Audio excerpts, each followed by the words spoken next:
السلام علیکم مولوی صاحب۔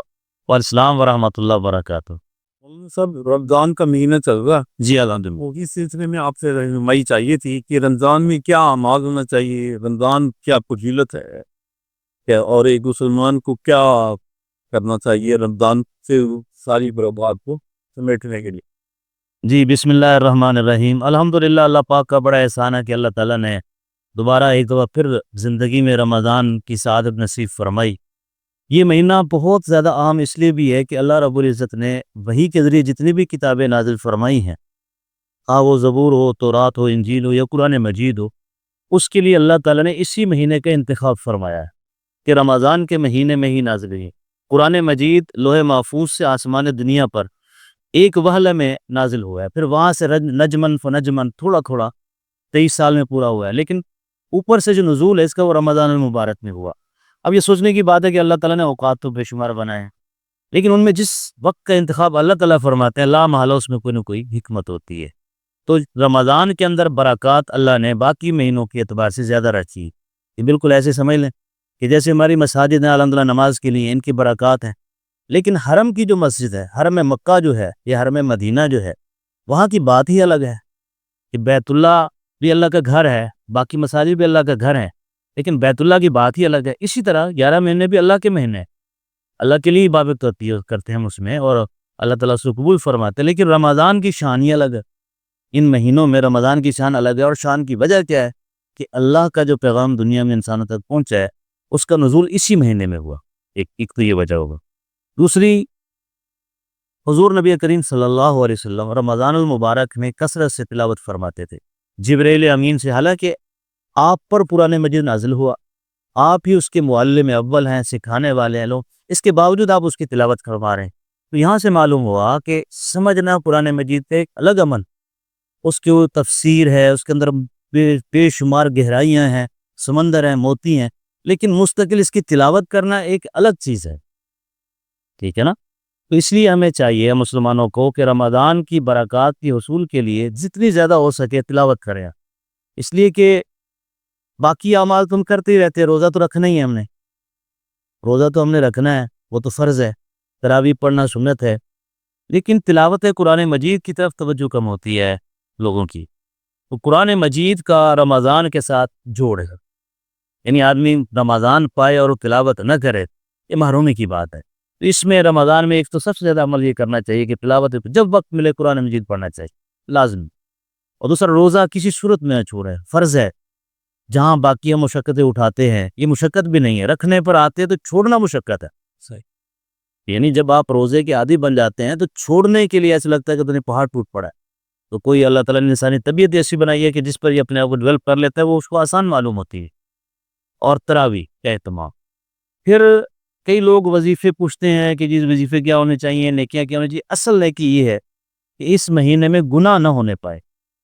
اگر میں نے آپ نے اپنے آپ کو اس مہینے میں گناہ سے بچا لیا، انشاءاللہ العزیز یوں سمجھے کہ ہم نے رمضان کا ثواب پا لیا۔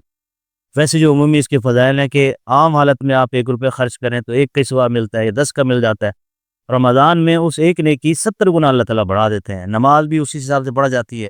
تو بہرحال کہنے کا مطلب یہ، اس کو اگر آپ الفاظوں میں بیان کرنے نہیں کیا جا سکتا کہ بے پناہ برکتیں اور خیرات رمضان مبارک میں ہوتے ہیں۔ اس سے جتنا ہو سکے انسان اس کے اندر اپنے آپ کو سمیٹے، باقی معاملات سے سمیٹے۔ مثال کے طور پر ہم اپنے اکابر علماء کی قصے دیکھتے ہیں تو رمضان آتا تھا، ان کی بڑی زبردست قسم کی ایک زندگی میں تبدیلی آ جاتی ہے۔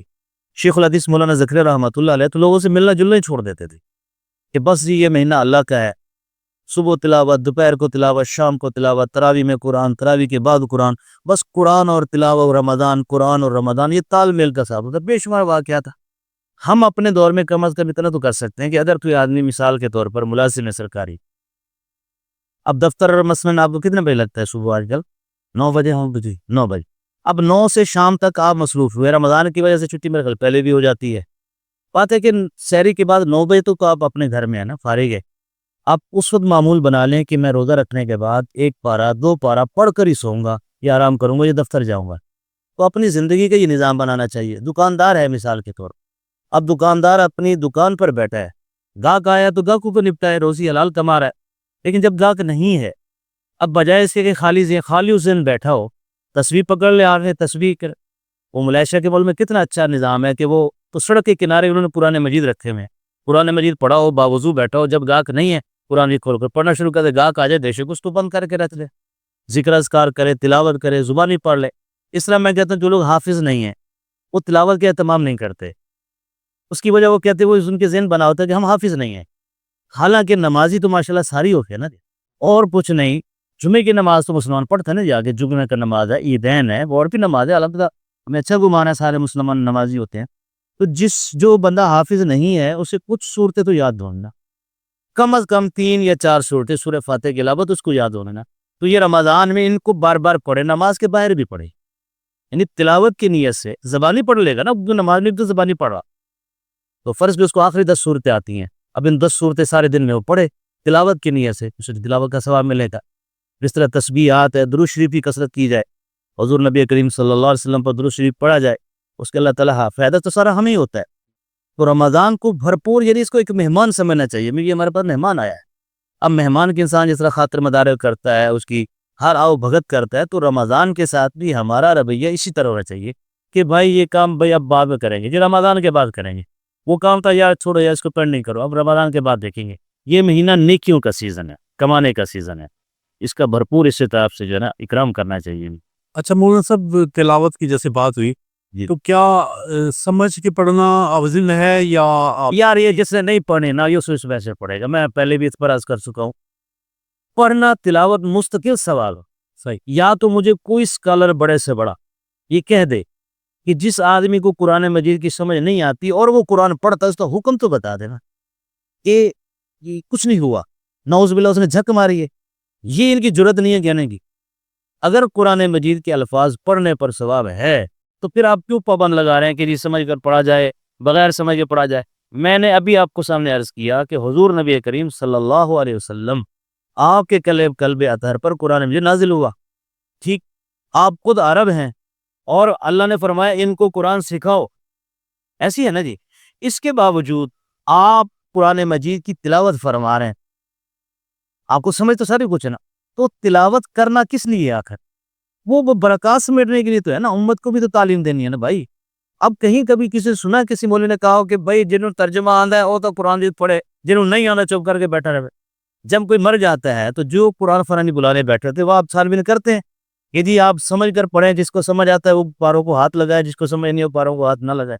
یہ ایک الگ بات ہے کہ اس کی سمجھ ایک مستقل، وہ تو پھر علم کی لائن چل پڑتی ہے نا، وہ 2 لائنیں ہیں الگ الگ۔ صحیح، یہ قرآن مجید کا دونوں کا مقام الگ الگ۔ وہ دونوں کا مقام الگ الگ ہے۔ یہ سوال اصل میں چلا ہے جنہوں نے شاید ساری زندگی تلاوت نہ کی ہے نہ کرنی، وہ دوسروں کی حوصلہ شکنی کرتے ہیں ایسے مجھ سے بھی ملتے ہیں، وہ جب سمجھ نہیں آتا تو تسی ایویں ٹکرا ماری جاندے ہو بھائی، پھر ٹکرے مارنے میں بھی تو ثواب ہے نا یہاں۔ اب حج بیت اللہ کیا ہے؟ طواف چکر کاٹ رہے ہیں، مجھے اس کی لاجک سمجھا دیں آپ، کیا لاجک سوائے اس کے کہ اس کو مستی ہے بس، کہ اللہ کو دکھانا ہے کہ اللہ سب کچھ چلے لی چھوڑ کر آ گئے، اس کے علاوہ کوئی ہے اس میں کوئی فلسفہ آپ کو نظر آتا ہے؟ باقی بعض کی باتیں جی مسلمان اکٹھ ہوتا ہے، بہت بڑا اجتماع ہوتا ہے، پہلے تو بہت بڑے بڑے اجتماع بھی نہیں تھے، چھوٹے چھوٹے اجتماع ہوتے تھے، یہ تو اب ہمیں نظر آتا ہے نا جی 25 لاکھ 30 لاکھ، اس سے بڑے بڑے اجتماع جو کتنے فضول فیسٹیول میں ہو جاتے ہیں۔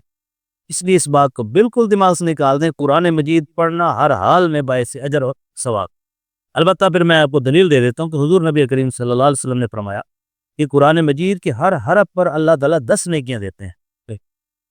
آپ نے فرمایا الف لام میم، میں یہ نہیں کہتا کہ یہ ایک لفظ ہے، یہ خود 3 حرف ہیں، الف الگ ہے، لام الگ ہے، میم الگ ہے، الف پر 10 نیکیاں، لام پر 10 نیکیاں، پھر میم پر 10 نیکیاں، 30 نیکیاں ہو گئیں، ٹھیک ہے جی۔ اب بتائیں الف لام میم کو آپ نے ذکر فرمایا، حدیث میں الف لام میم کا معنی کوئی بتا دے، کسی عالم کو پتہ نہیں ہے، اس کا علم اللہ کے پاس ہے جی، یہ وہ چیز ہے جس کا علم صرف اللہ کو معلوم، اللہ اور اس کے حبیب کو معلوم، اللہ اور اس کے رسول کو معلوم ہے، باقی کسی کو اس کا پتہ نہیں۔